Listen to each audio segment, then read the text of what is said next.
Paper 180. The Farewell Discourse.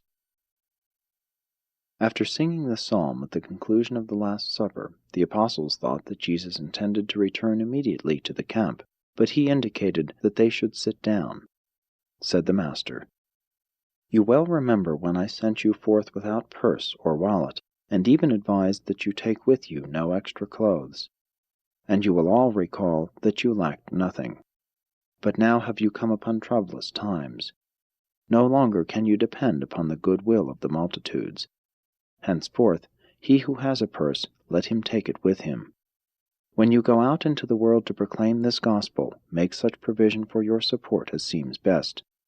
I have come to bring peace, but it will not appear for a time. The time has now come for the Son of Man to be glorified, and the Father shall be glorified in me. My friends, I am to be with you only a little longer. Soon you will seek for me, but you will not find me, for I am going to a place to which you cannot, at this time, come. But when you have finished your work on earth, as I have now finished mine, you shall then come to me, even as I now prepare to go to my Father. In just a short time I am going to leave you. You will see me no more on earth, but you shall all see me in the age to come, when you ascend to the kingdom which my Father has given to me." 1. The New Commandment. After a few moments of informal conversation, Jesus stood up and said, "When I enacted for you a parable indicating how you should be willing to serve one another, I said that I desired to give you a new commandment, and I would do this now as I am about to leave you. You well know the commandment which directs that you love one another, that you love your neighbor even as yourself. But I am not wholly satisfied with even that sincere devotion on the part of my children. I would have you perform still greater acts of love in the kingdom of the believing brotherhood. And so I give you this new commandment, that you love one another even as I have loved you. And by this will all men know that you are my disciples, if you thus love one another. When I give you this new commandment, I do not place any new burden upon your souls. Rather do I bring you new joy, and make it possible for you to experience new pleasure in knowing the delights of the bestowal of your heart's affection upon your fellow men.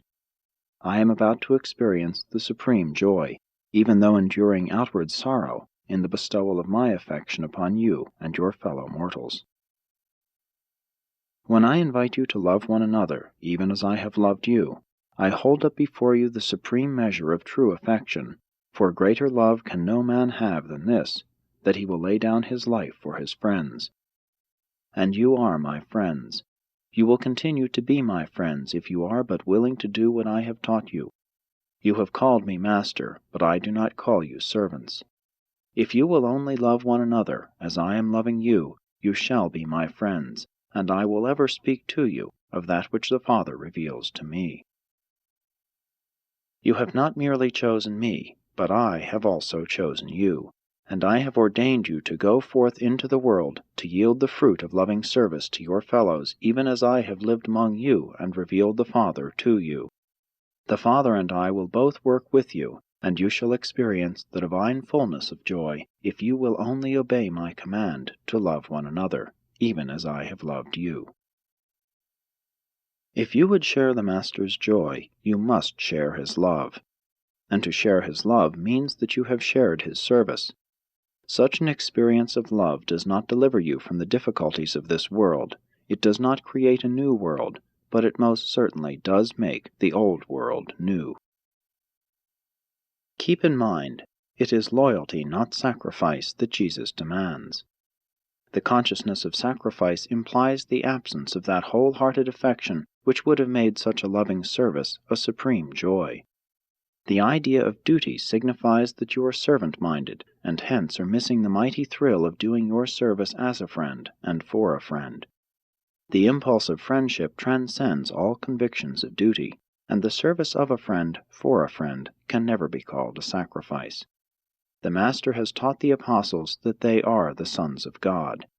He has called them brethren, and now, before he leaves, he calls them his friends. 2. The Vine and the Branches. Then Jesus stood up again and continued teaching his apostles. I am the true vine, and my Father is the husbandman. I am the vine, and you are the branches. And the Father requires of me only that you shall bear much fruit. The vine is pruned only to increase the fruitfulness of its branches. Every branch coming out of me which bears no fruit, the Father will take away. Every branch which bears fruit, the Father will cleanse, that it may bear more fruit. Already are you clean through the word I have spoken, but you must continue to be clean. You must abide in me, and I in you. The branch will die if it is separated from the vine. As the branch cannot bear fruit except it abides in the vine, so neither can you yield the fruits of loving service except you abide in me. Remember, I am the real vine, and you are the living branches. He who lives in me, and I in him, will bear much fruit of the Spirit, and experience the supreme joy of yielding the spiritual harvest. If you will maintain this living spiritual connection with me, you will bear abundant fruit. If you abide in me and my words live in you, you will be able to commune freely with me, and then can my living Spirit so infuse you that you may ask whatsoever my Spirit wills, and do all this with the assurance that the Father will grant us our petition. Herein is the Father glorified, that the vine has many living branches, and that every branch bears much fruit. And when the world sees these fruit-bearing branches, my friends who love one another, even as I have loved them, all men will know that you are truly my disciples. As the Father has loved me, so have I loved you. Live in my love, even as I live in the Father's love. If you do as I have taught you, you shall abide in my love, even as I have kept the Father's word, and evermore abide in his love. The Jews had long taught that the Messiah would be a stem arising out of the vine of David's ancestors, and in commemoration of this olden teaching, a large emblem of the grape and its attached vine decorated the entrance to Herod's temple. The apostles all recalled these things while the Master talked to them this night in the upper chamber. But great sorrow later attended the misinterpretation of the Master's inferences regarding prayer. There would have been little difficulty about these teachings if his exact words had been remembered and subsequently truthfully recorded. But as the record was made, believers eventually regarded prayer in Jesus' name as a sort of supreme magic, thinking that they would receive from the Father anything they asked for. For centuries, honest souls have continued to wreck their faith against this stumbling block. How long will it take the world of believers to understand that prayer is not a process of getting your way, but rather a program of taking God's way, an experience of learning how to recognize and execute the Father's will? It is entirely true that, when your will has been truly aligned with His, you can ask anything conceived by that will union, and it will be granted. And such a will union is effected by and through Jesus, even as the life of the vine flows into and through the living branches. When there exists this living connection between divinity and humanity, if humanity should thoughtlessly and ignorantly pray for selfish ease and vainglorious accomplishments, there could be only one divine answer: more and increased bearing of the fruits of the Spirit on the stems of the living branches. When the branch of the vine is alive, there can be only one answer to all its petitions: increased grape-bearing. In fact, the branch exists only for and can do nothing except fruit-bearing, yielding grapes. So does the true believer exist only for the purpose of bearing the fruits of the Spirit, to love man as he himself has been loved by God, that we should love one another, even as Jesus has loved us. And when the Father's hand of discipline is laid upon the vine, it is done in love, in order that the branches may bear much fruit. And a wise husbandman cuts away only the dead and fruitless branches. Jesus had great difficulty in leading even his apostles to recognize that prayer is a function of Spirit-born believers in the Spirit-dominated kingdom. 3. Enmity of the world. The 11 had scarcely ceased their discussions of the discourse on the vine and the branches when the Master, indicating that he was desirous of speaking to them further, and knowing that his time was short, said, "When I have left you, be not discouraged by the enmity of the world. Be not downcast even when faint-hearted believers turn against you, and join hands with the enemies of the kingdom. If the world shall hate you, you should recall that it hated me even before it hated you. If you were of this world, then would the world love its own, but because you are not, the world refuses to love you. You are in this world, but your lives are not to be world-like. I have chosen you out of the world to represent the spirit of another world, even to this world from which you have been chosen. But always remember the words I have spoken to you. The servant is not greater than his master. If they dare to persecute me, they will also persecute you. If my words offend the unbelievers, so also will your words offend the ungodly. And all of this will they do to you, because they believe not in me, nor in him who sent me. So will you suffer many things for the sake of my gospel. But when you endure these tribulations, you should recall that I also suffered before you for the sake of this gospel of the heavenly kingdom. Many of those who will assail you are ignorant of the light of heaven, but this is not true of some who now persecute us. If we had not taught them the truth, they might do many strange things without falling under condemnation. But now, since they have known the light and presume to reject it, they have no excuse for their attitude. He who hates me hates my Father. It cannot be otherwise. The light which would save you if accepted can only condemn you if it is knowingly rejected. And what have I done to these men that they should hate me with such a terrible hatred? Nothing, save to offer them fellowship on earth and salvation in heaven. But have you not read in the Scripture the saying, "And they hated me without a cause"?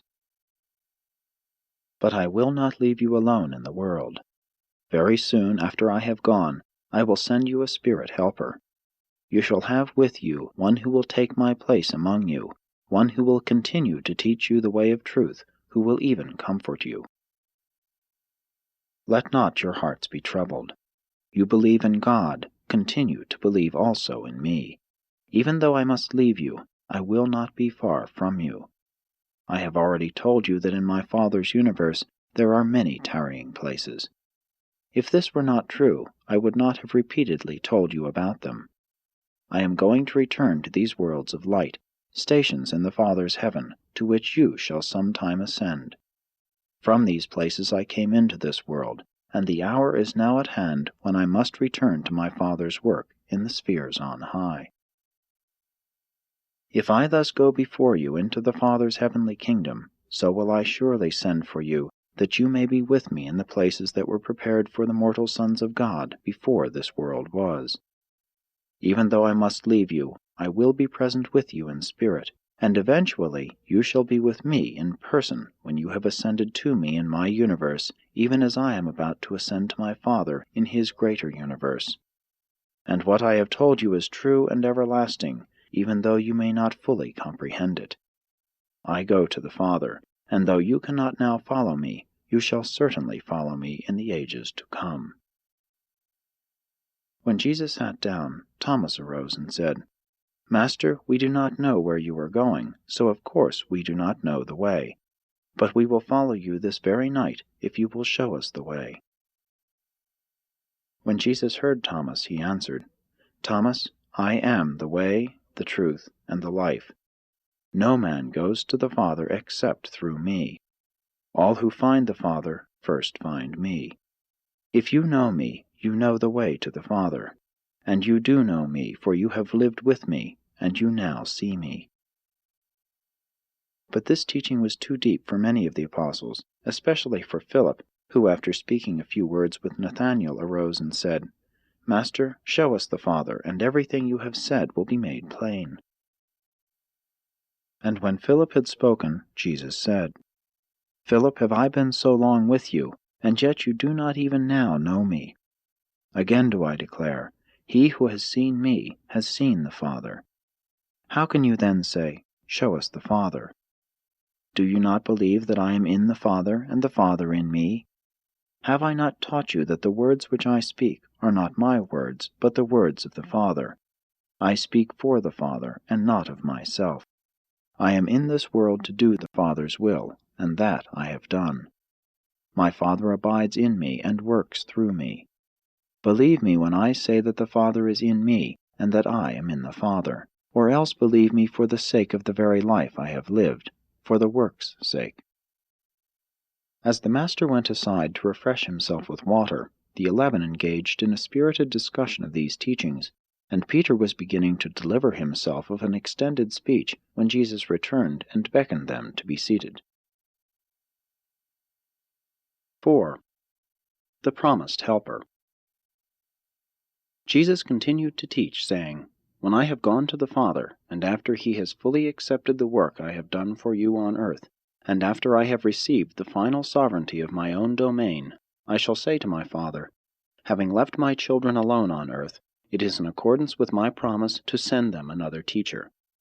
And when the Father shall approve, I will pour out the Spirit of truth upon all flesh. Already is my Father's Spirit in your hearts, and when this day shall come, you will also have me with you, even as you now have the Father. This new gift is the Spirit of living truth. The unbelievers will not at first listen to the teachings of this Spirit, but the sons of light will all receive him gladly and with a whole heart. And you shall know this Spirit when he comes, even as you have known me, and you will receive this gift in your hearts, and he will abide with you. You thus perceive that I am not going to leave you without help and guidance. I will not leave you desolate. Today I can be with you only in person. In the times to come, I will be with you and all other men who desire my presence, wherever you may be, and with each of you at the same time. Do you not discern that it is better for me to go away, that I leave you in the flesh, so that I may the better and the more fully be with you in the Spirit? In just a few hours the world will see me no more, but you will continue to know me in your hearts, even until I send you this new teacher, the Spirit of truth. As I have lived with you in person, then shall I live in you. I shall be one with your personal experience in the Spirit kingdom. And when this has come to pass, you shall surely know that I am in the Father, and that, while your life is hid with the Father in me, I am also in you. I have loved the Father and have kept his word. You have loved me, and you will keep my word. As my Father has given me of his Spirit, so will I give you of my Spirit. And this Spirit of truth which I will bestow upon you shall guide and comfort you, and shall eventually lead you into all truth. I am telling you these things while I am still with you, that you may be the better prepared to endure those trials which are even now right upon us. And when this new day comes, you will be indwelt by the Son as well as by the Father. And these gifts of heaven will ever work the one with the other, even as the Father and I have wrought on earth and before your very eyes, as one person, the Son of Man. And this Spirit friend will bring to your remembrance everything I have taught you. As the Master paused for a moment, Judas Alphaeus made bold to ask one of the few questions which either he or his brother ever addressed to Jesus in public. Said Judas, "Master, you have always lived among us as a friend. How shall we know you when you no longer manifest yourself to us, save by this Spirit? If the world sees you not, how shall we be certain about you? How will you show yourself to us?" Jesus looked down upon them all, smiled, and said, "My little children, I am going away, going back to my Father. In a little while you will not see me as you do here, as flesh and blood. In a very short time I am going to send you my Spirit, just like me, except for this material body. This new teacher is the Spirit of truth, who will live with each one of you in your hearts, and so will all the children of light be made one, and be drawn toward one another. And in this very manner will my Father and I be able to live in the souls of each one of you, and also in the hearts of all other men who love us, and make that love real in their experiences by loving one another, even as I am now loving you." Judas Alphaeus did not fully understand what the Master said, but he grasped the promise of the new teacher, and from the expression on Andrew's face he perceived that his question had been satisfactorily answered. 5. The Spirit of Truth. The new Helper which Jesus promised to send into the hearts of believers, to pour out upon all flesh, is the Spirit of Truth.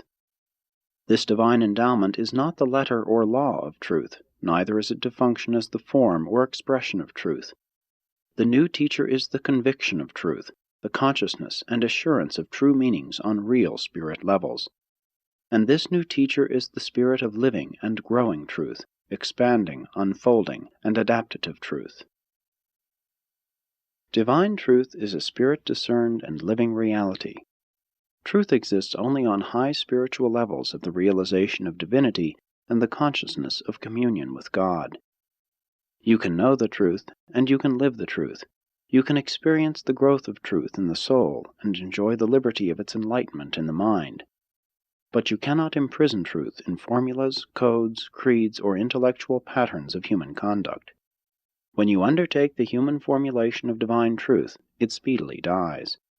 The post-mortem salvage of imprisoned truth, even at best, can eventuate only in the realization of a peculiar form of intellectualized, glorified wisdom.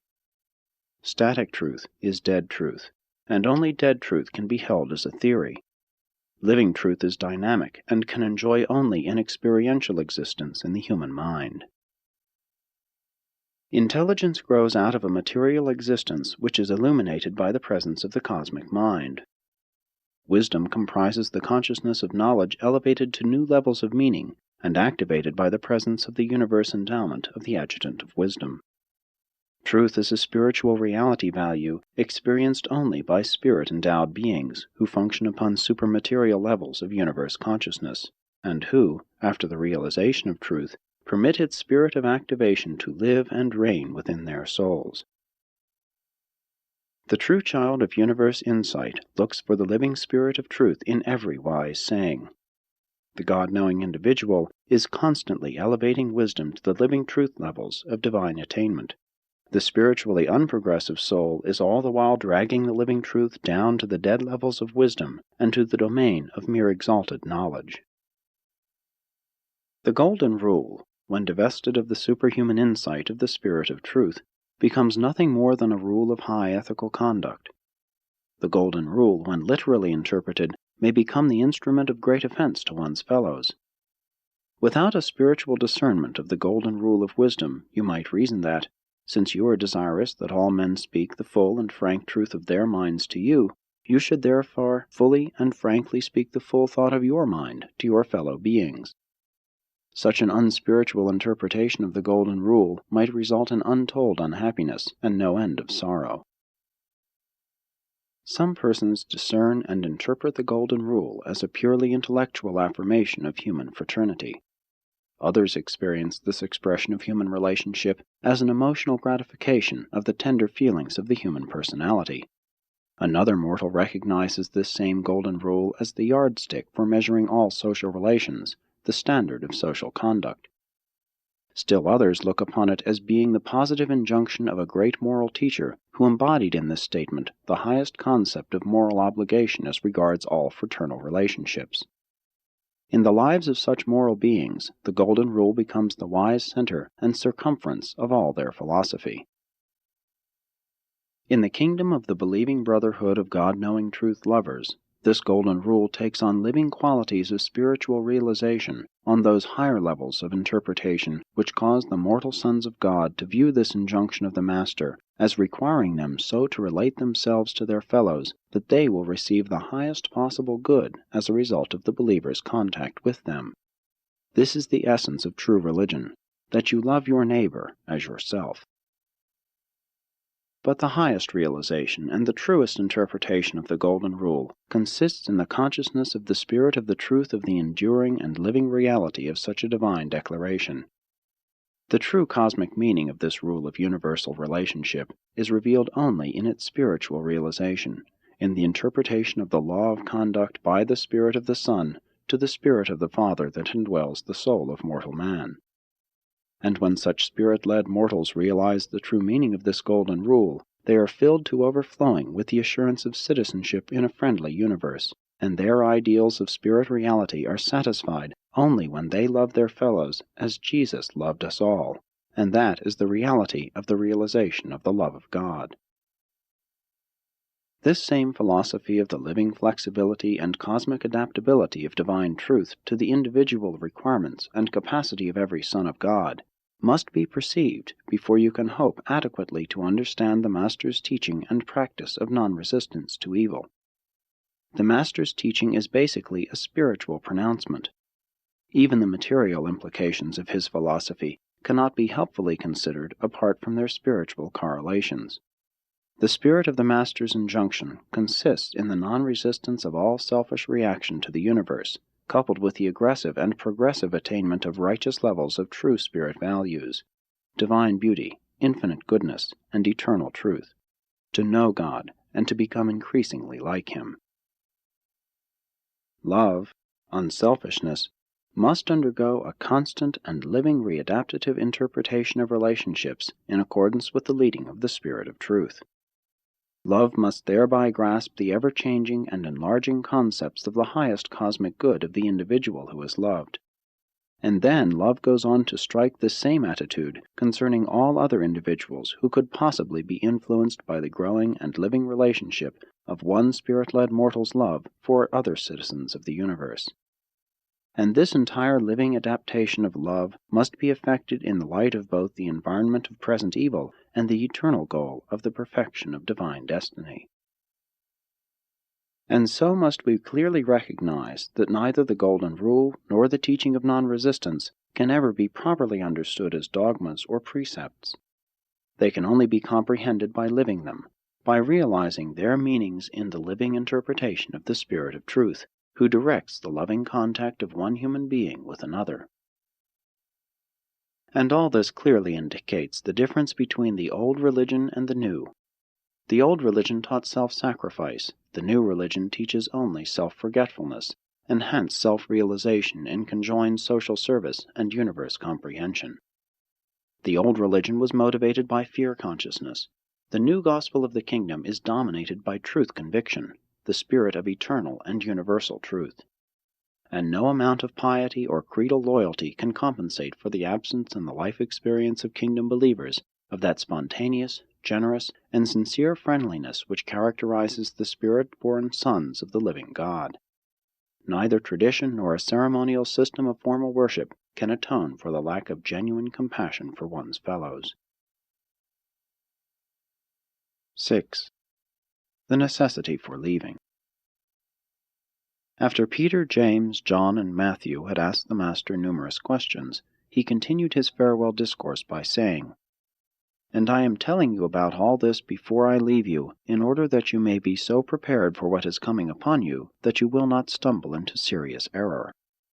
The authorities will not be content with merely putting you out of the synagogues. I warn you, the hour draws near when they who kill you will think they are doing a service to God. And all of these things they will do to you and to those whom you lead into the kingdom of heaven, because they do not know the Father. They have refused to know the Father by refusing to receive me, and they refuse to receive me when they reject you, provided you have kept my new commandment that you love one another, even as I have loved you. I am telling you in advance about these things, so that, when your hour comes, as mine now has, you may be strengthened in the knowledge that all was known to me, and that my Spirit shall be with you in all your sufferings, for my sake and the Gospel's. It was for this purpose that I have been talking so plainly to you from the very beginning. I have even warned you that a man's foes may be those of his own household. Although this gospel of the kingdom never fails to bring great peace to the soul of the individual believer, it will not bring peace on earth until man is willing to believe my teaching wholeheartedly and to establish the practice of doing the Father's will as the chief purpose in living the mortal life. Now that I am leaving you, seeing that the hour has come when I am about to go to the Father, I am surprised that none of you have asked me, "Why do you leave us?" Nevertheless, I know that you ask such questions in your hearts. I will speak to you plainly, as one friend to another. It is really profitable for you that I go away. If I go not away, the new teacher cannot come into your hearts. I must be divested of this mortal body and be restored to my place on high before I can send the Spirit teacher to live in your souls and lead your spirits into the truth. And when my Spirit comes to indwell you, he will illuminate the difference between sin and righteousness, and will enable you to judge wisely in your hearts concerning them. I have yet much to say to you, but you cannot stand any more just now. Albeit when he, the Spirit of Truth, comes, He shall eventually guide you into all truth as you pass through the many abodes in my Father's universe.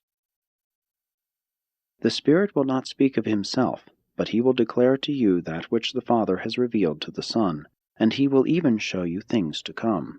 He will glorify me, even as I have glorified my Father. This Spirit comes forth from me, and he will reveal my truth to you. Everything which the Father has in this domain is now mine.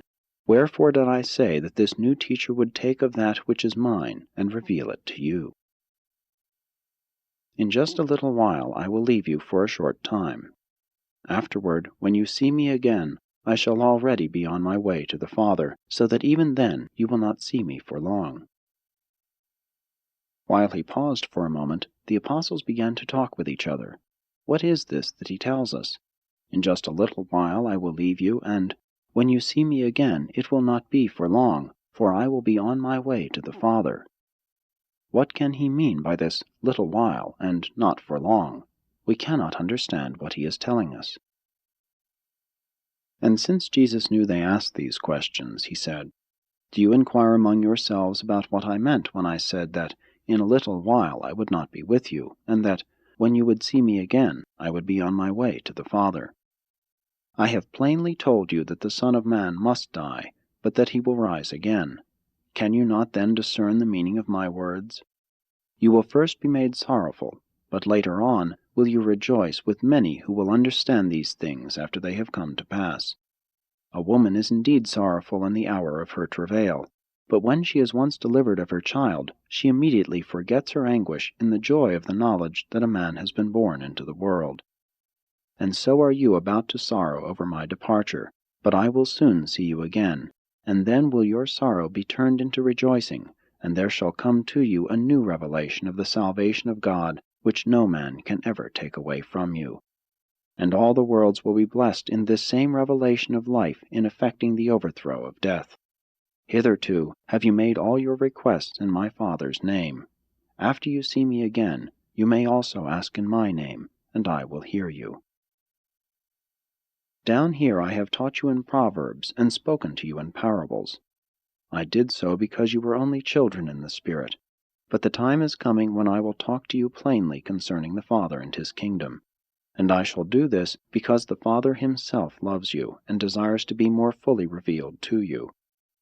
Mortal man cannot see the Spirit Father. Therefore have I come into the world to show the Father to your creature eyes. But when you have become perfected in spirit growth, you shall then see the Father himself. When the 11 had heard him speak, they said to each other, Behold, he does speak plainly to us. Surely the Master did come forth from God. But why does he say he must return to the Father?